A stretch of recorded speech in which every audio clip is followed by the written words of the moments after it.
If it wasn't for Wayne, it wouldn't be. What's cracking, everybody? You're back with Mr. Berger. Tonight we're going to be taking a look at the balance changes that are coming out on October 1st. So we'll start by looking at Clash Royale's official video. This is the one that they released announcing all the changes. So here we can see the Royal Giant rework. This is hugely controversial. We'll talk about it in a little bit. Goblin Giant is getting a buff, 6% HP increase. Bomb Tower is getting a slight increase to its damage.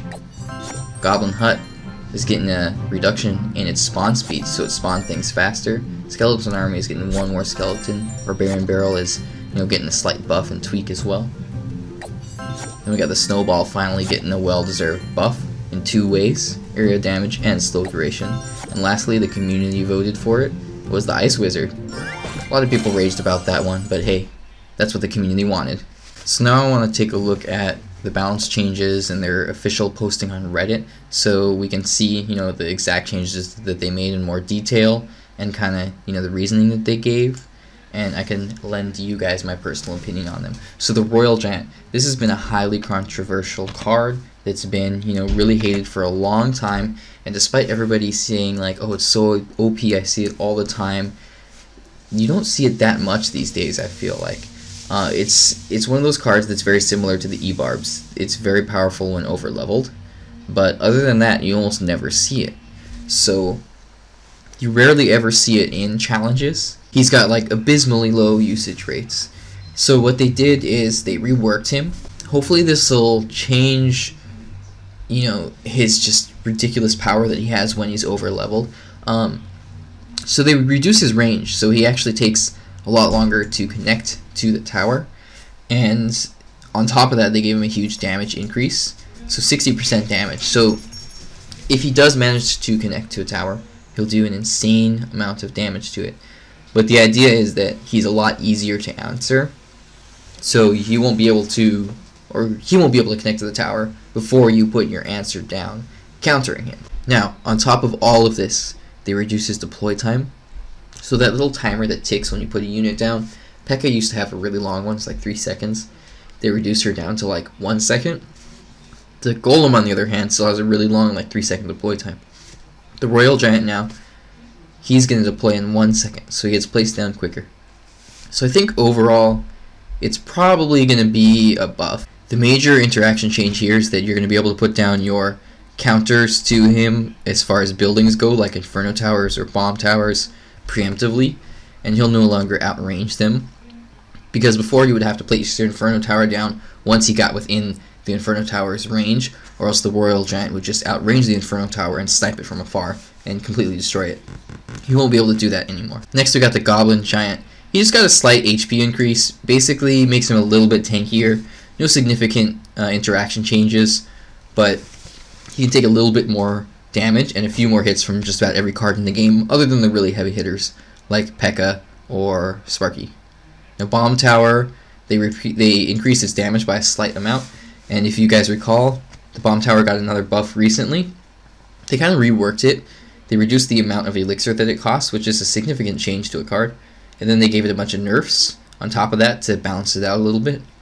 So now they're increasing its damage by just a slight amount, in an attempt to, I think, mostly counter those Royal Hogs, because those Royal Hogs have found like an insane presence in the meta ever since they were buffed with that attack speed increase.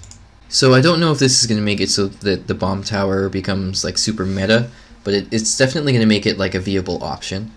Now the Goblin Hut. The Goblin Hut was really powerful for a while. There was that one meta where it was super strong. It was used in almost every deck.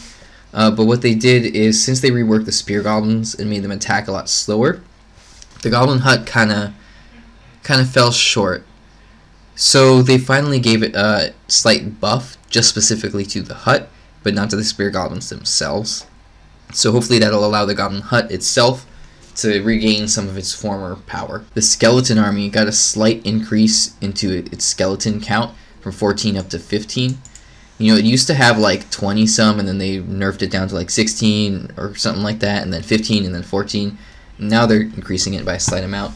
I think the reasoning behind this is because things like the Rascals came into the meta, and there's a lot more swarm card options, even Goblin Gang included.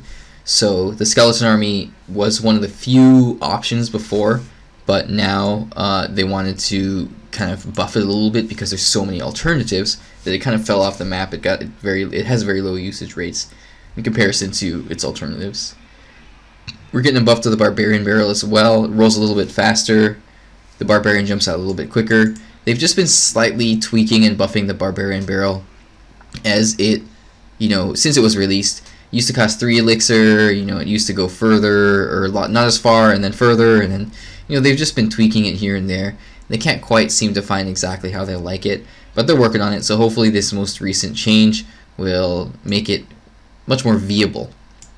Then we got the Snowball. Snowball's been needing a buff for a while.